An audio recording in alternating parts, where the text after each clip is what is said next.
All right, let's dive right into this. Welcome to a brand new explainer where we are doing a complete speed run of one of the absolute most critical chapters in modern science, energy and the environment. Today, we're going to decode the massive global challenges of sustainability, and honestly, what's even more exciting, the modern high-tech toolkits we use to actually solve them. Our goal is to cover this entire landscape, break down those really complex academic definitions into plain English, and get you fully up to speed all in under 10 minutes. So, let's go. So, here is the ultimate million-dollar question. How do we power our modern lives, keep growing our economies, and keep innovating without completely bankrupting the planet's ecological savings account? Our whole mission right now is to build a solid foundation of exactly how global frameworks are tackling this very problem, step by step. And here is our quick roadmap for the explainer. We're kicking off with the sustainability challenge, then moving to the sustainable development goals, the circular economy loop, cleaner production strategies, and finally wrapping up with the fourth industrial revolution. Okay, section 1, the sustainability challenge, population versus resources. Let's look at the actual scope of the problem we're facing here. Our environment is currently under some really severe compounding pressure across four main, highly interconnected fronts. First, there's the air we breathe. We're dealing with particulates and gaseous pollutants. Second, our water systems, managing complex pollutants and wastewater. Third, mounting solid waste, which means we have to constantly navigate incineration, composting, and landfills. And finally, there's the massive, literally non-stop demand for energy resources, which is pushing us hard from conventional fossil fuels toward renewables like solar and biomass. Now, the key takeaway here is that these aren't just isolated issues, they make up one massive, interconnected web of demand. And this image beautifully illustrates the core issue. It's called the natural step funnel. Think of it like this. Down at the bottom, you have a rapidly growing population demanding more resources, constantly taking up more space. But up at the top are life-supporting natural resources. Clean air, fresh water, healthy forests are steadily decreasing. As those two lines converge, society is being forced into a literal bottleneck. There's just less room to maneuver. If we stay on this exact trajectory, we're going to hit the walls of the funnel. So, how do we escape that funnel? Well, we rely on this absolutely crucial definition from the 1987 Brundtland Commission. It states that sustainable development is meeting the needs of the present without compromising the ability of future generations to meet their own needs. Now, that's a famous academic quote, but in easy, everyday words, it just means taking care of our society right now, enjoying progress, enjoying prosperity, without ruining the chances for people in the future to do exactly the same thing. It is literally the ultimate golden rule, just applied to the entire planet. Moving right along to Section 2, the Sustainable Development Goals, the Global Playbook. Enter the UN's Sustainable Development Goals. Universally adopted back in 2015, think of this as our global playbook.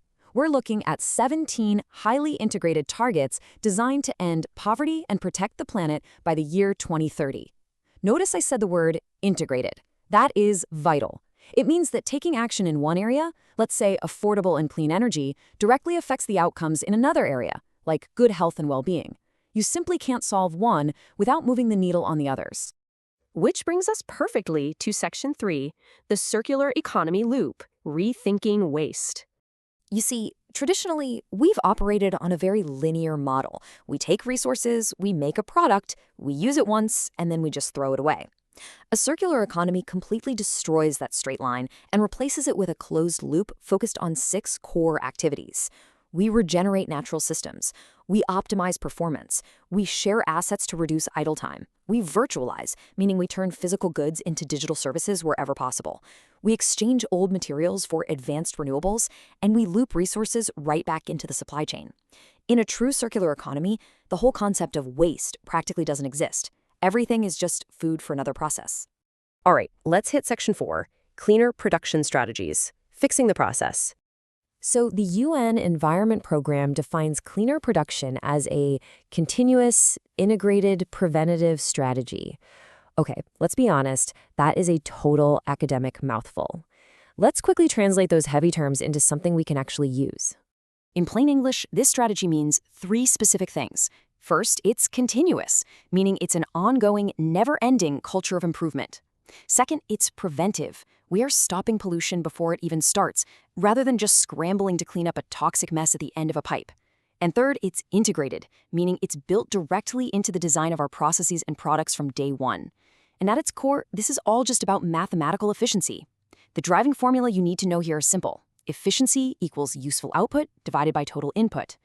The entire goal of cleaner production is to maximize that top number, the actual product we want, while drastically shrinking the bottom number, the raw materials and energy we're consuming to get it.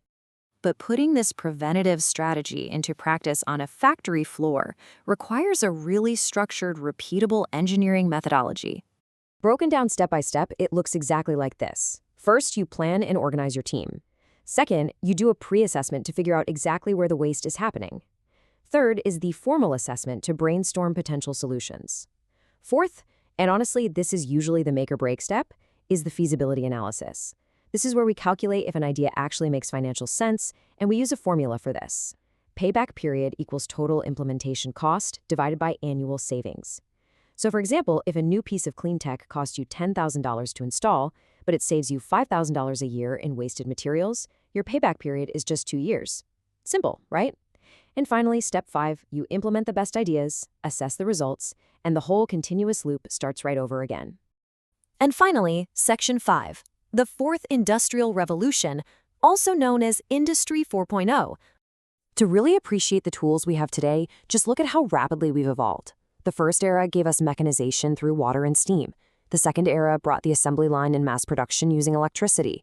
The third era was the digital revolution, bringing basic computers and automation to the factory. But today, we are in era 4. This is a complete convergence of information technology and operational technology. Physical machines and digital systems are merging into one cyber-physical organism. And this cyber-physical setup is a total game changer. It relies on the Internet of Things to basically give physical machines a digital voice. It uses big data and cloud computing to process millions of variables in real time. We're talking advanced simulation, autonomous robots, seamless system integration. Because of this, factories can now run incredibly efficiently. They can instantly detect a tiny flaw that causes waste, autonomously adjust the machinery to fix it on the fly, and perfectly align their mass production with those cleaner, circular sustainability goals we just learned about. Industry 4.0 is, quite literally, the digital nervous system of the Sustainable Development Goals. As we wrap up this speed run, remember this: sustainability isn't just an abstract academic exercise. It's not just about studying global problems. It's a real, active engineering and design challenge. It's about mastering these tools, the efficiency formulas, circular thinking, Industry 4.0, to design a much smarter, incredibly resilient world. So the final thought I want to leave you with today is this: how are you going to apply these exact tools to upgrade your own future? Thanks for hanging out and exploring this explainer with me today.